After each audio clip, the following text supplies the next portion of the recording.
Bienvenidos a Con Todo y Pensini aquí en Globovisión.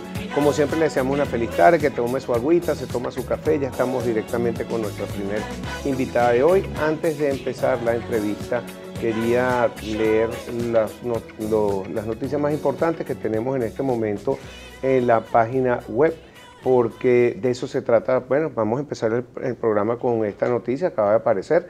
Venezuela, Acuerdo de Ginebra es el único camino para tratar la controversia territorial con Guyana. Esto es un comunicado de la Cancillería de Venezuela que ratifica su compromiso y apego al Acuerdo de Ginebra de 1966 como único camino para solventar la controversia territorial con Guyana. Y este es un comunicado también que emitió el secretario general de la ONU sobre el diferendo territorial del Esequibo, en el que recomienda a la Corte Internacional de Justicia como próximo medio a ser utilizado para la solución de la controversia. Tenemos como invitada especial a Giovanna de Michele, internacionalista, @GOV de Michele. Bienvenida, Giovanna. Hola, Pedro, gracias. Feliz Gracias año. por la invitación. Feliz año, ¿verdad? No habías estado por aquí todavía. Sí. Y llegaste con una muy buena noticia, que vas a ser abuela, pero una abuela muy es, joven. voy a ser abuela. Eso me tiene fascinada. Te felicito, todo lo mejor. Amén. Y enhorabuena. Amén. Bueno, Giovanna, mira, este es un problema que siempre hemos hablado aquí y tiene años, bueno, del año 66 tiene este acuerdo. Bueno, y es de mucho antes el problema. Es de mucho antes, claro. Pero por lo menos esta solución que han pasado, bueno, más de 50 años y todavía no se decide, pero le asignaron a la Haya para... A la Corte Internacional de Cuéntanos Justicia. cuáles son los pros, los contras, cómo es la temática de cómo se resuelve. Bueno, para Venezuela son todos contras. Venezuela, entre los dos estados, Venezuela y Guyana, Venezuela es quien menos le conviene ir a la Corte Internacional de Justicia, lamentablemente. Para Venezuela la solución ideal hubiera sido una solución negociada, o así fuera con participación de terceros, mediante la figura de los buenos oficios o de la mediación. Pero el mismo Acuerdo de Ginebra establece en uno de sus artículos, el 4 específicamente, que el secretario general, como buen oficiante, pues tiene la potestad de, el secretario general de Naciones Unidas, me refiero, tiene la potestad de elevar, digamos, la controversia a una instancia, a otro medio de solución de controversia. Menciona los medios establecidos en el artículo 33 de la Carta de Naciones Unidas y menciona específicamente en el artículo 4 del Acuerdo de Ginebra la posibilidad de acudir ante la Corte Internacional de Justicia. Eso es lo que están haciendo. Lamentablemente el gobierno venezolano en los últimos 19 años no entendió que el tema de la negociación con participación de terceros no puede ser ad infinitum, eso tiene que tener una fecha tope, eso tiene que tener un tiempo. En diciembre del año 2016, recordemos que hubo un pronunciamiento del entonces secretario general de Naciones Unidas también, donde se acordó pues adelantar el proceso de conversaciones durante todo el año 2017 y se dijo que a finales del 2017, si no había ninguna resolución definitiva a este asunto, pues se elevaría a la Corte Internacional de Justicia, lo cual quiere decir que esto no es una sorpresa absolutamente para nadie. Claro, pero ¿qué resultados crees tú que puedan salir de ese arbitraje o de esa Corte? No es un arbitraje. No, en ese caso no es un arbitraje. Un arbitraje es con un tribunal ad hoc, un tribunal arbitral. Este caso no es un arbitraje, este caso es un juicio que los jueces de la Corte pues serán los que decidan, ¿no? En última instancia.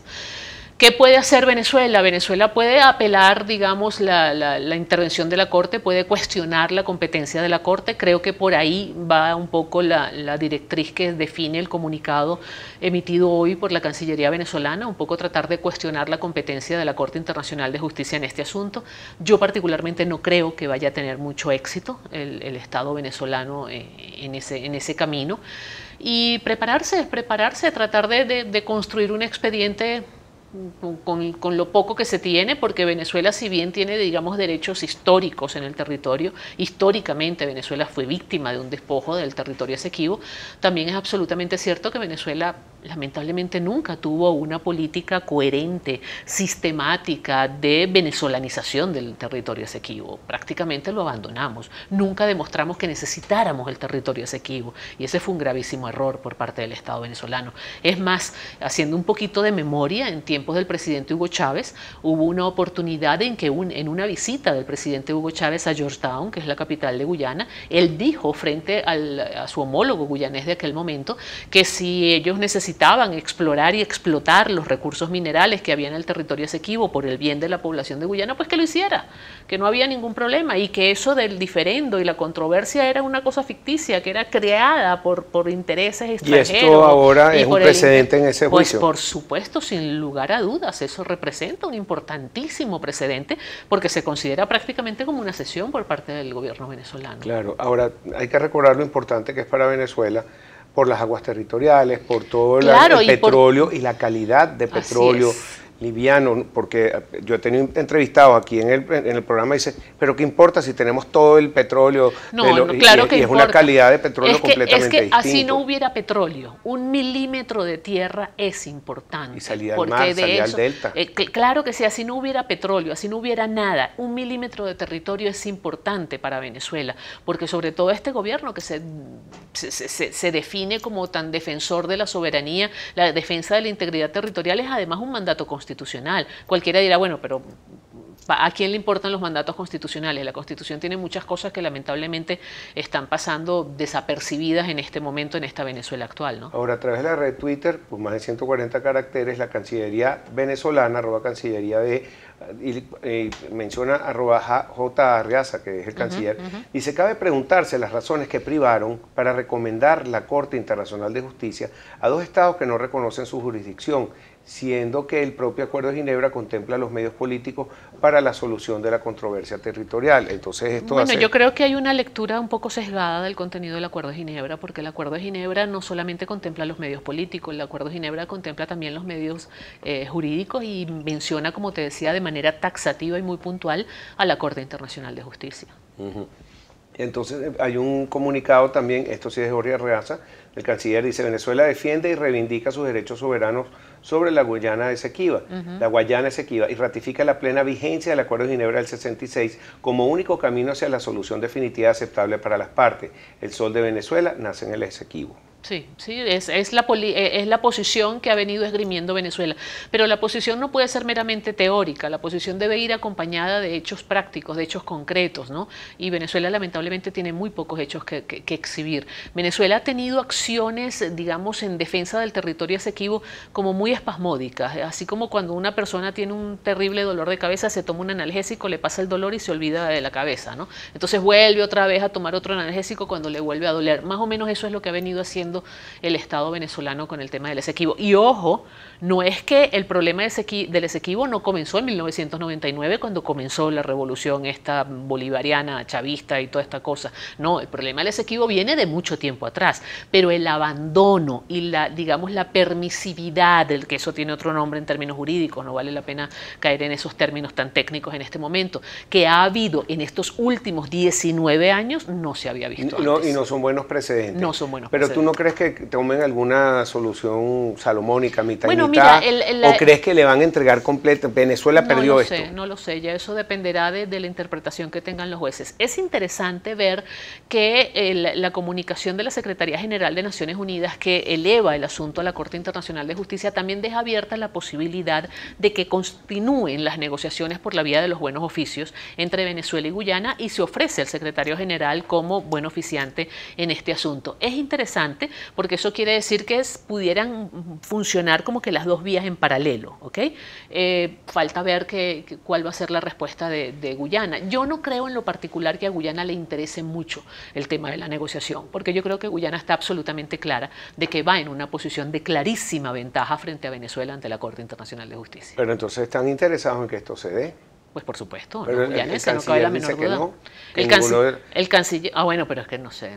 No sé por qué el canciller habla en nombre de los dos, pues. Claro, claro. Bueno, ojalá que sea lo mejor para Venezuela por toda la riqueza que hay ahí, además por que esa parte que están explotando en petróleo, lo dejaron de explotar porque había bajado mucho el precio, sí. Pero hasta hay una película, El barco que vino. Y no solo eso, Pedro, en esa zona hay habitantes y ninguno de esos habitantes habla ni siquiera español. O O sea, son habitantes que no se sienten identificados en lo absoluto por Venezuela. O sea, yo creo que si se le aplica al Esequibo la propuesta que, por ejemplo, tenía Cristina Fernández de Kirchner o que tenía el Reino Unido con el tema de las Malvinas, ni siquiera por esa vía Venezuela quedaría, digamos, bien. Una última pregunta sobre el tema.